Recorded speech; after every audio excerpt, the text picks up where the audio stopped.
Semoga pada Jumat ini sesuai harapan kita bahwa kita senantiasa menjadi orang yang bertakwa, karena setiap Jumat khotib selalu mengajak, marilah kita tingkatkan iman dan takwa kepada Allah SWT. Ini merupakan satu nikmat yang besar yang senantiasa diberikan kepada sebagian orang, diberikan kepada sebagian kecil manusia. Karena di dalam Al-Quran banyak sekali ayat yang menyatakan banyak sekali orang yang masuk neraka, sedikit sekali orang yang masuk surga. Di dalam hadis qudsi dijelaskan, hei Adam, masukkan 999 orang ke neraka, 1 ke surga. Jadi kalau kita tergolong orang yang sedikit, jangan merasa kecil hati, karena kata Rasulullah yang dikatakan jamaah itu diantaranya bukan orang yang banyak. Jamaah itu kata Rasul, dia itu betul-betul melaksanakan Quran dan Sunnah, walaupun seorang dia itu ahli sunnah wal jamaah. Mudah-mudahan saja kita tergolong ahli sunnah wal jamaah yang oleh Allah dijamin siapakah yang akan dimasukkan ke dalam surga adalah ahli sunnah wal jamaah. Hadirin sidang Jumat yang dimuliakan oleh Allah, seperti dalam pembukaan tadi menyampaikan surat Al-Baqarah 180 ya, bahwa kita sudah mempersiapkan diri bulan Rajab, Sya'ban, dan sebentar lagi kita menghitung hari menuju bulan Ramadan. Mudah-mudahan saja sesuai doa kita bahwa Rajab, Sya'ban kita sudah meningkatkan peribadahan, sudah meningkatkan saum-saum sunnah, sudah meningkatkan sholat-sholat sunnah. Di bulan Rajab kita tingkatkan bacaan Al-Quran dan sebagainya tentang sunnah-sunnah yang dilakukan oleh Rasulullah dilaksanakan 2 bulan sebelum menuju bulan Ramadan ini.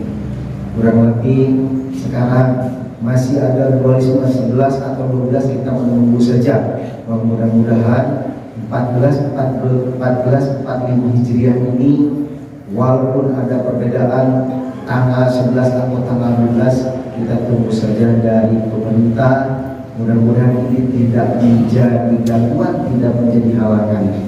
Apa yang harus kita persiapkan di dalam Al-Quran surat Al-Baqarah ayat 183 tadi, diantaranya hei orang-orang yang beriman. Jadi yang diajak untuk saum itu adalah orang-orang yang beriman. Persiapkan, artinya kita bakal ajak atau tidak, kita tergolong orang yang beriman atau tidak. Apa sebabnya harus dipersiapkan tentang keimanan kita?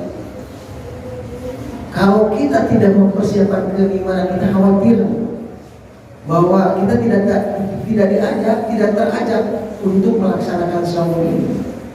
Nah, dengan persiapan saum ini sampai Rasulullah ini bulan Ramadan sebentar lagi akan datang. Kata Rasulullah, marhaban ya Ramadan. Apa yang harus kita persiapkan di bulan Ramadan ini? Yang pertama, yang betul-betul kita merasa bahagia, merasa senang dengan kedatangan tamu bulan yang agung yang akan segala menolong kita, kehidupan kita untuk dunia dan akhiratnya. Di bulan Ramadan itu betul-betul diampuni dosanya, ditingkatkan segala perbuatan amal ibadah pahala kita. Semua doa kita dikabulkan oleh Allah yang begitu besar, yang kita senantiasa setiap hari diharapkan. Kalau saja kita tidak senang dengan datangnya tamu yang agung ini, kata sebagian ulama sudah mati hati. Jadi persiapkan bulan Ramadan ini, kita sudah siapkan tadi Rajab, Sya'ban sudah 2 bulan sudah siapkan. Sekarang sudah menjelang menghitung hari, 10 hari lagi, 11 hari lagi, kurang lebih kita akan menghadapi bulan Ramadan yang akan membahagiakan kita hidup dunia dan akhirat kelak. Mana kalau kita kedatangan tamu ke masjid ini, ulama ajaran yang semua pasti dipersiapkan segalanya. Kalau kita di masyarakat kedatangan mau kedatangan gubernur, presiden, dipersiapkan segalanya. Padahal kebutuhan terhadap kitanya kecil sekali. Tapi kalau yang keuntungan yang besar ini yang akan membahagiakan hidup kita dunia akhirat, tidak mempersiapkan diri. Nah, jadi sekali lagi dengan ayat tadi bahwa betul-betul yang akan diajak itu adalah orang yang beriman, persiapan keimanan kita supaya kita termasuk tergolong ajak syarat nanti kudu jelema iman gelem. Nah, yang ngalaksanakeun saum. Hei orang-orang yang beriman, berpuasalah kamu. Jadi perintahnya terhadap orang yang beriman. Orang yang beriman dijelaskan di dalam ayat-ayat yang lain. Satu saja contoh, bahwa orang yang beriman itu tak pernah berkeluh kesah dan bersedih hati. So kita keseharian kadang-kadang diuji dengan ini, rumahmu itu rumahmu diuji dengan istri, diuji dengan anak, diuji dengan harta, diuji dengan tetangga dan sebagainya. Kadang-kadang bersedih hati. Padahal tanda orang yang beriman tak pernah berkeluh kesah dan bersedih hati. Kalau masih ada berkeluh kesah dan bersedih hati keseharian dengan ujian-ujian hidup keseharian, tanda tanya tentang keimanan kita. Dengan berbagai macam ujian pun juga, atau terhadap orang yang beriman, jadi tak ada celah sedikit pun bahwa orang yang beriman itu akan berkeluh kesah dan bersedih hati. Dikala dia diuji oleh istrinya, dikala dia diuji oleh anaknya, dikala dia diuji dengan rasa sakit, susah, gundah, gelisah, kemiskinan dan sebagainya, dia bersabar baik bagi dia. Diuji dengan dia banyak harta, diuji dengan kebahagiaan istri dan anaknya berhasil dan sebagainya, dia bersyukur baik bagi dia. Terlanjur melakukan kesalahan kehilapan, dia cepat ingat kepada Allah dengan mengucapkan astagfirullahaladzim, baik bagi dia. Jadi Allah kagum terhadap orang yang beriman yang akan diajak untuk sahur. Jadi kesehariannya tak ada celah sedikit pun dia untuk berkeluh kesah dan bersedih hati. Jadi siap untuk melaksanakan saum tadi. Jadi saum tadi kita akan betul-betul menerima tamu yang agung yang akan membahagiakan kita ini. Betul-betul dia merasa berbahagia, merasa senang. Jangan-jangan nanti diuji oleh istrinya, bulan puasa 2 kali lipat, harus makan begitu makan begitu. Padahal kan kita saum itu betul-betul tidak memberatkan, hanya memindahkan makan. Yang biasanya pagi di subuh, yang biasanya sore jadi malam. Kok kita katakan hanya seperti itu, tapi kenapa? Diuji oleh istri begitu, diuji oleh anak, harus mempersiapkan apa dan sebagainya, memberatkan apa dan sebagainya. Apalagi banyak sekali keimanan, keyakinan yang akan menghancurkan, mengotori perintah saum kita. Betul-betul.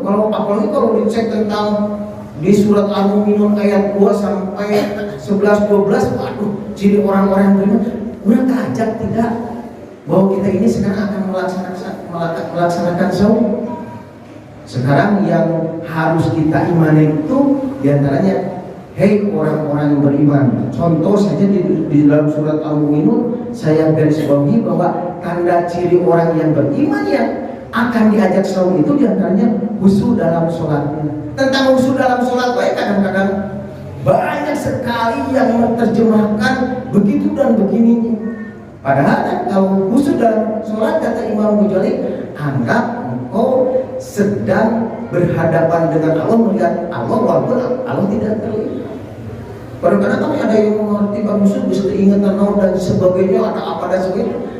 Tidak demikian, kata Imam Ghazali, kalau misalnya ada yang motor keras, itu motor, kembalikan kepada Allah, itu khusyuk, bukan tidak ingat apa dan sebagainya. Selanjutnya, bahwa betul-betul orang yang beriman yang akan diajak untuk saum itu banyak sekali tadi. Khusyuk dalam sholatnya, menjauhkan diri dari perbuatan dan perkataan yang tidak berguna.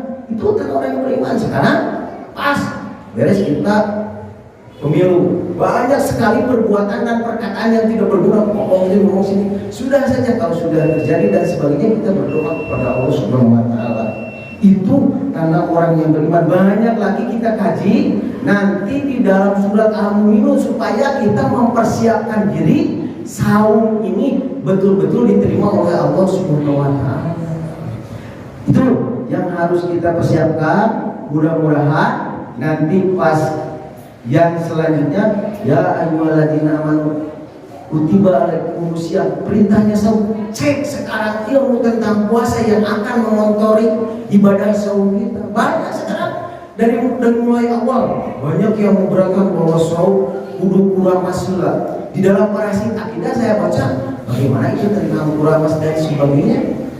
Orang-orang Hindu itu kesupai gangga itu ngabring puasa saum, para rani karunamas dunia dan sebagainya untuk melaksanakan sampai ditaruhkan ke orang Islam sekarang. Parasit akidah yang sekian puasa harus kuramas lah, mundur kuramas mundur sah dan sebagainya. Itu yang harus betul-betul kita pahami. Puasa yang betul-betul yang tidak terkotori akidahnya, puasa yang betul-betul yang diterima oleh Allah. Jangan-jangan puasa kita, keseharian kita nanti saum hanya sampai lapar dan keras. Baru kalau alhamdulillahilladzi hadana asyhadu an la ilaha illallah wa syarika lahu wa asyhadu anna muhammadan abduhu wa rasuluh. Qala ta'ala fil Qur'anil Karim, a'udzu billahi minasy syaithanir rajim. Syahrul Ramadan allazi unzila fihil Qur'an hudan linnas wa bayyinatin minal huda wal furqan. Ayat. Hadirin sidang Jumat yang dimuliakan Allah Subhanahu wa taala. Di khutbah kedua ini saya ingin menjelaskan bahwa hati-hati kita siap ibadah saum ini yang mungkin kita sudah beberapa kali sampai kepada predikat takwa ini. Ya ayyuhalladzina amanu orang-orang yang berpuasa kamu sebagaimana diwajibkan telah kepada orang yang sebelum kamu supaya kamu bertakwa. Jadi kalau kita sudah 10 kali saum berarti takwa nanti sudah 10. Nah sekarang betul-betul apakah kalau kita itu sudah menjadi predikat yang takwa? Tadi saya baca di dalam pembukaan ayat kedua ini, di antaranya surat Al-Baqarah ayat 185 bahwa di bulan Ramadan ini diturunkannya Al-Quran. Terus sekarang yang sudah yang bapak-bapak sekarang tahu bahwa di bulan Ramadan itu kalau ada malam Lailatul Qadar sampai pahalanya 1000 bulan. Di bulan Ramadan itu begitu mulia dan sebagainya. Dengan awalnya diturunkan Al-Quran itu bulan saja begitu mulia. Yakini bulan mulai diturunkan Al-Quran begitu mulia, beberapa ayat dan sebagainya. Sekarang harus betul-betul pure, penuh keyakinan kalau kita sering membaca Al-Quran, menerjemahkan Al-Quran, mentafsirkan Al-Quran dan melaksanakan Al-Quran, jiwa kita lebih mulia, dimuliakan oleh Allah Subhanahu wa taala. Sampai Rasul saja seperti sinar sedang berjalan karena memahami Al-Quran, melaksanakan Al-Quran.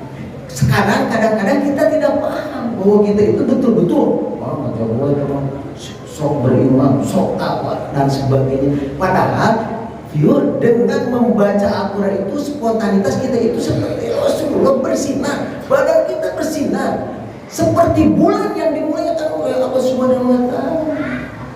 Jadi pas yang harus kita imani tentang tata cara orang beriman berpuasa di dalamnya Al-Quran begitu saja dibacakan Al-Quran sedikit bulan seperti mulianya seperti itu sampai 1000 bulan. Apalagi kita banyak membaca Al-Quran sampai tamat 1 kali, tamat 2 kali, tamat 3 kali, yakini bahwa kita itu akan lebih mulia daripada bulan karena kita paham tentang Al-Quran.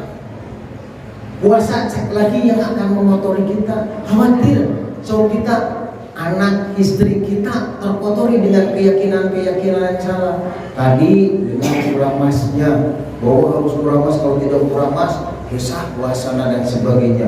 Terus cek lagi kalau bulan puasa harus sebelum bulan puasa itu kuburan si neraka begitu penuh karena harus jarah dulu, minta dulu terhadap orang tua yang sudah meninggal dan sebagainya. Ma, bapak mudah-mudahan sama kaki dikiatin dan sebagainya. Itu yang akan mengotori kita. kita.